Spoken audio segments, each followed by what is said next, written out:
Hello and welcome back to the When You're podcast, the podcast for when you're doing anything. Today we're talking about when you're watching Rush Hour. That's right, guys. There's no movie quite in the field that is Rush Hour. The comedy, the racism. I mean, the greatness about this movie is that it was so beautifully timed. The jokes were top tier, even though they would be they're terrible for today's climate. Back then, in the good old 90s, back when you could really let it loose, really let it fly, those guys did just that. And I gotta say, dude, it's a classic. It's a classic. So let's start off with the first thing, and that is Jackie Chan. Now, a lot of people, including myself, got introduced to Jackie Chan a little bit later. You know what I mean? They weren't there to see him, do some of his other works beforehand, right? They weren't there, or they just really didn't even really watch it all that much. You know what I mean? But I got introduced to Jackie Chan through these Rush Hour movies, and Jackie Chan is a master of his craft. He's incredible at his choreography. He's incredibly charming. He's funny. I mean, he does it very, very well in this movie, and it's just so fun to see. I think he really cares about the about making movies, and he's definitely one of the he's so fantastic in this that it's really. It put him up there for me. Just like when I first watched it, I was just like, man, the level of time it takes for somebody to create that kind of action sequences is so cool. And then to do it at such a high level in such a fun way, in such a creative way, it really worked for me. So anyways, the movie. So Jackie Chan's amazing. Jackie Chan really does it. So anyways, the start of the movie starts with Jackie Chan, obviously. It begins with him, and it's kind of at the beginning of a raid. So we kind of get to see a day in the life of the Hong Kong police, and that's Jackie Chan doing his awesome thing, being a badass. And he comes into the scene, and immediately we find out that he's in a raid. He's trying to find the bad guy. That's where we're starting off. And it's upon, at the beginning of this raid, we see him sneak around, we see him do his thing, whatever. And we find out that what they're essentially walking in, or what they're it's on a port. It's some sort of just wherever boats hang out. You know what I mean? They have it there. So they realize that's where the raid is. And what's at this boat place where they are at this dock, at this wharf, they find a bunch of these Chinese cultural artifacts, these treasures, and they go like, "Oh snap! This is what these people are bringing in. This is what's going on. This is something that's either being stolen or taken or whatever, right?" So he's uncovering all of this, and that's when he gets the bright idea. Well, I don't say it. He gets the idea, or not the idea. It's where he finds the bad guy's second guy, number two on the list, right? So number one isn't there, or they didn't find him, they didn't catch him. But number two, the main guy's right hand man, is right there, and he goes to give chase. So Jackie Chan is chasing this guy, and eventually, the man escapes. He gets away, and I'm not gonna, that's just how it goes. You know what I mean? We gotta. You can't win all of them. So the guy gets away, and they make a big bust. They get all of these cultural treasures taken back. They're gifts. They're a big part of Chinese history, and it's amazing that they were able to keep it and preserve it and make sure it doesn't get sold off or taken away. Taken by the wrong people. You know what I mean? So, Jackie Chan's character, Lee, Inspector Lee, he's Hong Kong police, but he's working closely with a British officer of some sort or some sort of guy, and he's also working for the Chinese consulate. Han, I forget his first name, but it's Han, right? And his daughter Soo Young is there, and he's just like, "Yo, what's up, kiddo?" He gives a nice like high five, and the little girl punches him, and she's like, "Gosh, what's I don't no no I don't think she punches him, not yet, anyways, but she gives him a nice hug, and then he gives her like a necklace. He gives her a necklace and is like, "Here you go, Soo Young. Happy for you. Go live it up in L.A." Because Han, the Chinese consulate, is going to L.A. because he got a new job out there, or he's going to be doing something over in L.A. I don't really know what it is. He's like some sort of ambassador, maybe. I don't recall, but he's going to L.A., and as a parting gift, Jackie Chan's character, gives Soo Young this necklace. Sweet stuff. Cut to L.A., and that's when we meet Chris Tucker's character, Carter. Oh, man. Chris Tucker was on fire back in the day, all right? He's still on fire now doing his stand-up comedy stuff, but I just feel like back then when the Hollywood movie game was crazy and they were looking, I'd just say he was so comedically gifted. He was so funny and he was so good at what he does, and really shows through in this movie. It's so fun, it's so good, and he really plays into his character well, which also feels a lot more like him, and it just worked. It flowed. It made sense. It was everything you wanted him to be. He's cocky, he's arrogant, he's full of himself, he's everything, and it plays out very well. So we meet his character, and we're under the impression that he's not okay, let's just get it out there. So he's in some sort of a deal. He's going to like a sale or something, right? And he meets up with a friend of his or a buddy or whoever, and he's trying to buy something from him. And initially it might be drugs or whatever, but it turns out to be maybe weapons, explosives. It turns out to be a whole explosives deal. And what it actually is, underneath all of it, is it's a sting operation. So they're trying to find whoever this dealer's supplier is, or who's giving him the goods to sell, essentially. So it'd be like if you were selling drugs, the person usually selling it isn't the one who makes it, and the one who makes it doesn't usually distribute it. So it's a whole thing, right? So person makes it, they give it to a distributor, the distributor gives it to his people to sell, and then so on and so forth. So there's layers to it, right?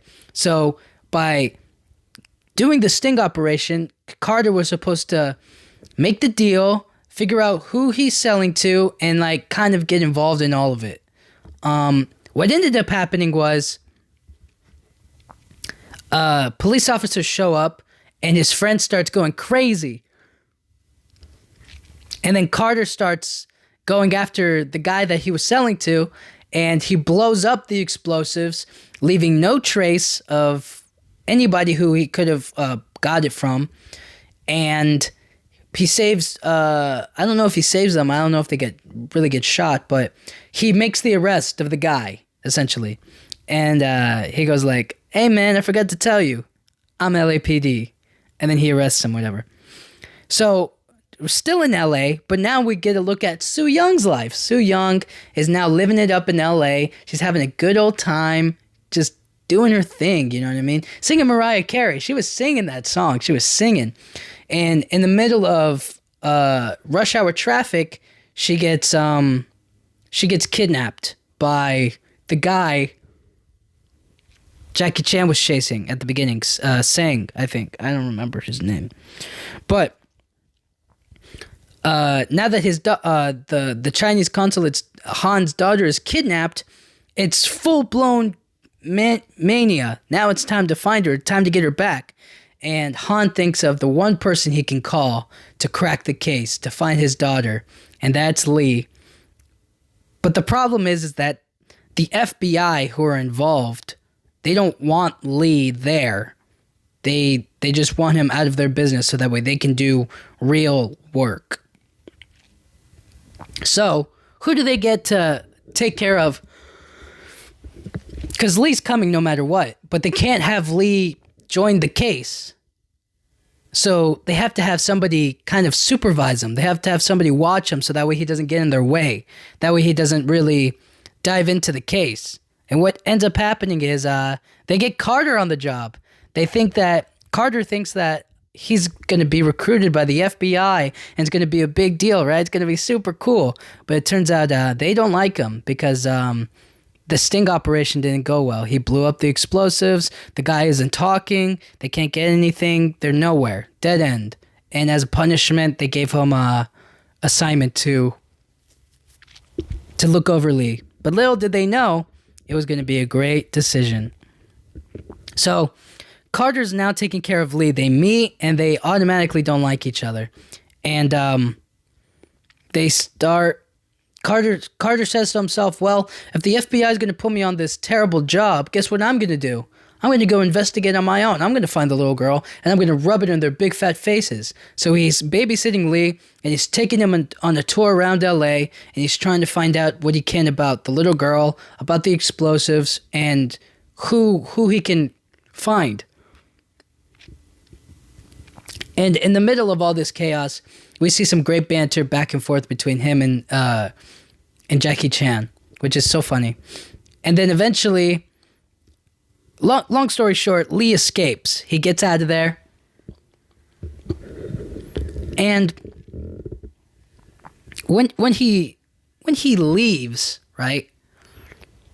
This is what is so different. So it's essentially a big manhunt. It's a big FBI operation in search of this little girl. That's all that matters, is finding her. And what happens next, dude, is the best, the greatest. I'm not gonna say the greatest. It's an amazing ass kicking from Jackie Chan. I mean, he whoops the FBI. I mean, he beats them all in like one go with surveillance cameras. With he scales a huge wall. I mean, you got to watch it it's so cool.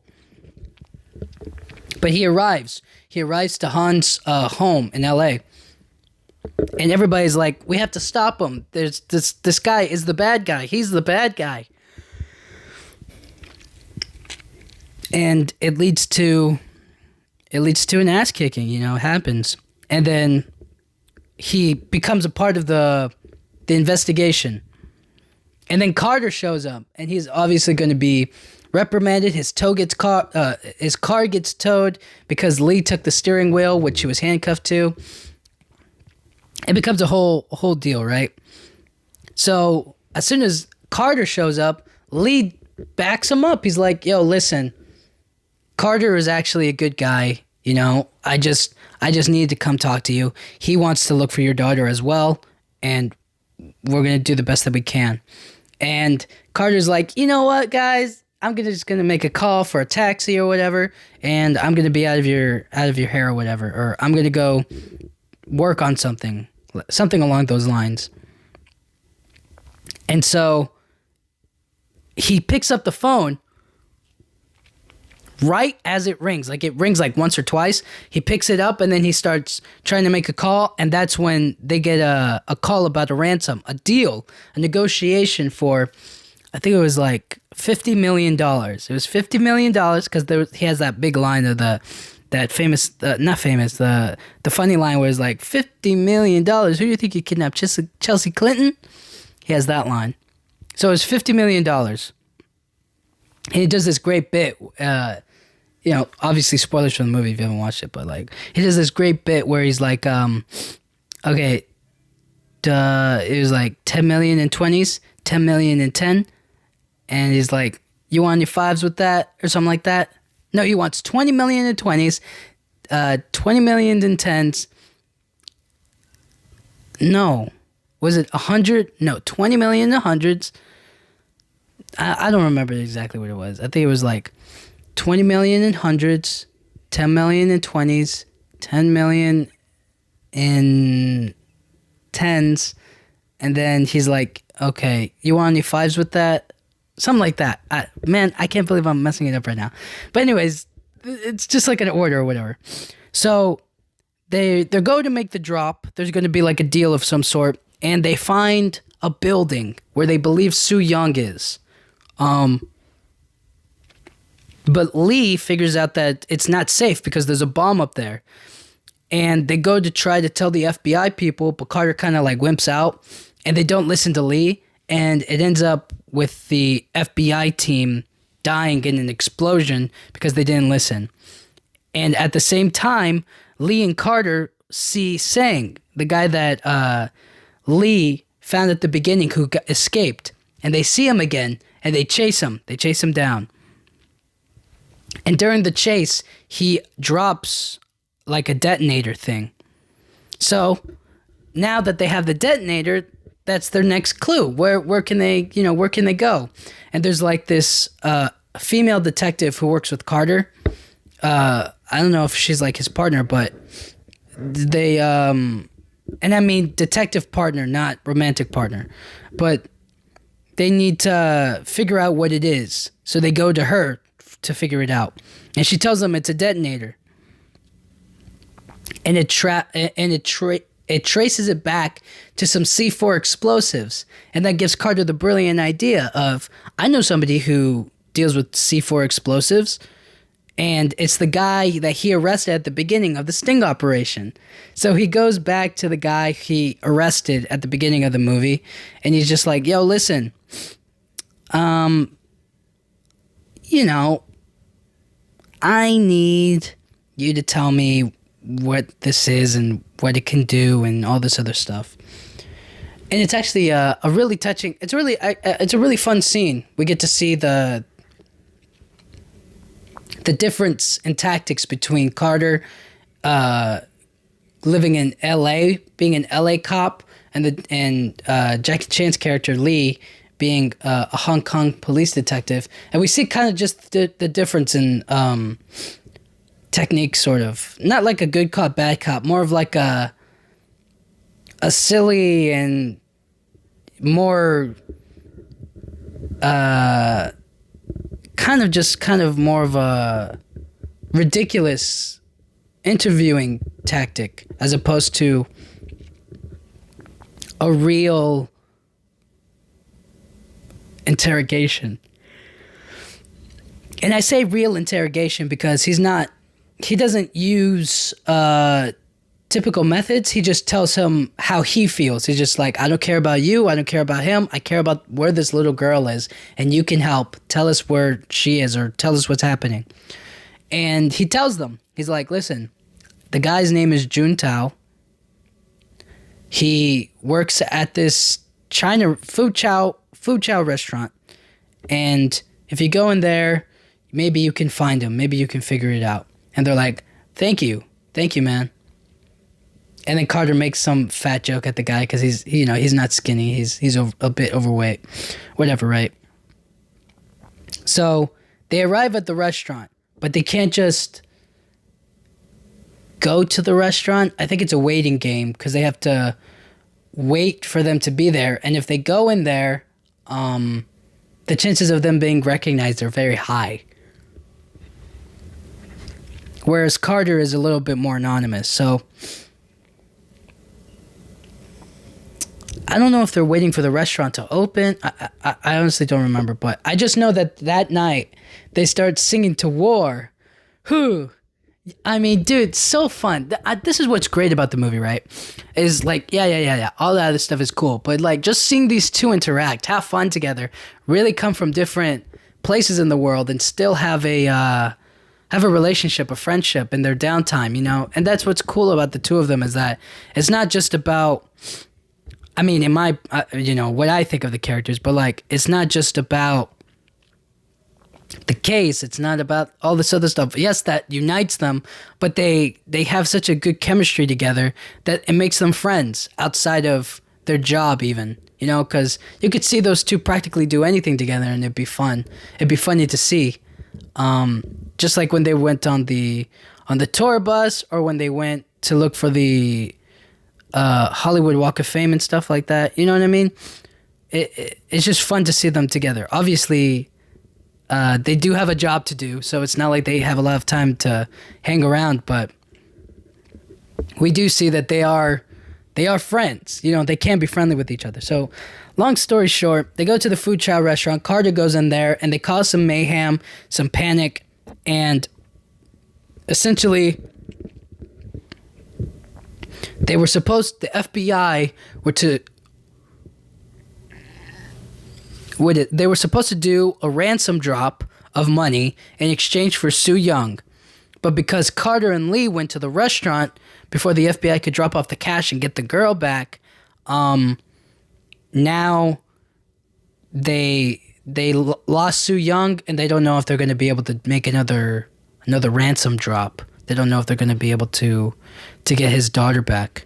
So that failure gets them both fired. They both are taken off the case. Lee is asked to go back to Hong Kong, and the FBI are going to do it themselves.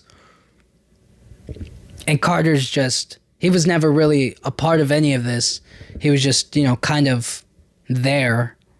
So, in the long run, they both just kind of get pushed away, shunned. Their failure that night just doesn't... They haven't really succeeded in anything. They had some good leads, but they haven't produced any results. You know what I mean? They found the restaurant. They couldn't make the drop. They found the building. A team died. They found the detonator, but it only got them a small portion of the way. It didn't lead anywhere. So eventually, Carter's like, you know what? I can't give up because I don't... He has a conversation with Lee on Lee's airplane, and he's just kind of like, listen, my dad died as a police officer, and you kind of changed my perspective on things because you showed me that there is a point to this job. There is a good feeling when you do a good job and when you do what's right for the little girl, And so he just kind of feels for Lee, and he's just like, we can save her. We can save the day. We can help her. But we have to do it right now, Tonight is the night. They're going to make another ransom drop with the girl, and if we're not there, things could go very sour. Things could go bad. So he's just like, all right. So now it's the night of a Chinese art exhibition that they're having in LA. And that's when everything goes down, all right? So they're planning another ransom drop. They're planning to get Soo Young back, and that's it. But Carter, Lee, and the other lady, who's like a bomb expert, they all show up uninvited. They're like pretending to be guests. And Carter gets everybody out of there. He's just like, all right, everybody, I need you to leave in a calm manner. And he's like, did you hear what I said? Just get the hell out of here right now. Run as fast as you can. There's a bomb. There's something in here. And in the chaos, we see Sang pass a detonator to the bad guy, who happens to be one of the British officers that we saw that was at the beginning of the movie. So it's a big plot twist. And he needs the money in order to make up for what he's losing from the Chinese treasures that got raided at the beginning of the film. So now it becomes a whole thing. They have Soo Young captive with a bomb vest, and if they do anything, they'll explode it, right? But Carter finds Soo Young, he crashes the van into the place, and so they can't explode the bomb without killing themselves. So now it's a fight, right? And they have to get the vest off of Soo Young. And they eventually do, and it's awesome. And then Lee starts giving chase to Juntao, the British guy, and it all ends in like a big a big chase, and then Carter kills Sang from the beginning of the movie, who we've been chasing all this time. And at long last, Juntao falls. He's like carrying money with him, and that all flies out. And then as all of that money flies out, he grabs onto Jackie Chan, who's wearing like the bomb vest, so that way they can't like shoot him or kill him or like blow up the vest anytime they want, so that way they can just live. And he falls and he dies. He like slams into some water and dies right there. And then Lee is hanging on for dear life, and Carter saves him by like one of those big banners that they put on like walls and stuff. So he grabs one of those and he catches Lee, and they hug, they kiss, they laugh, and they save the day. They save Su Yung. No money was spent. They get to keep all of the Chinese treasures. All's well that ends well. The bad guy is dead. And at the end of it all, they get to go on vacation. They're going to Hong Kong. They're going to China. And Lee gets offered... No, not Lee. Carter gets offered a job at the FBI, which I think he should have taken. A better pay, better job, more cases. But instead, he tells them to take that badge and shove it up their ass. All the way up their ass. He's LAPD. Boom, boom.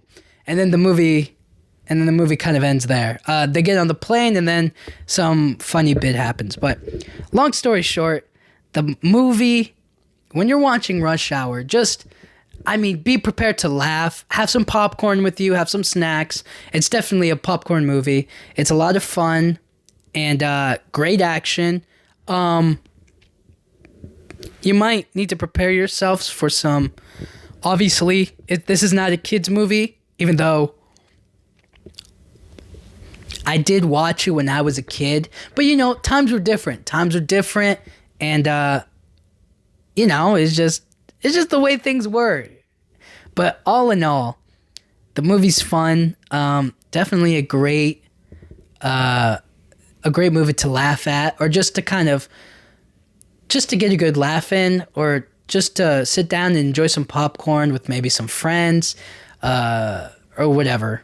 So, yeah, this movie's so fun. This movie's great, and I feel like if I were to give it a rating for because there's some buddy cop movies, right? There's that's the kind of genre that it's under. If I could give it a rating of that kind of, it does the movie trope well. I'll just say that. I'm not gonna rank it, but as far as it goes for buddy cop movies, that one's at the top. Definitely at the top. There's some other buddy movies, but I don't know about buddy cop movies that quite do it as well as these two do it. You know what I mean? So, yeah, man.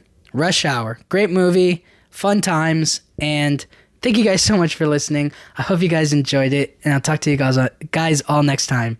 Thank you.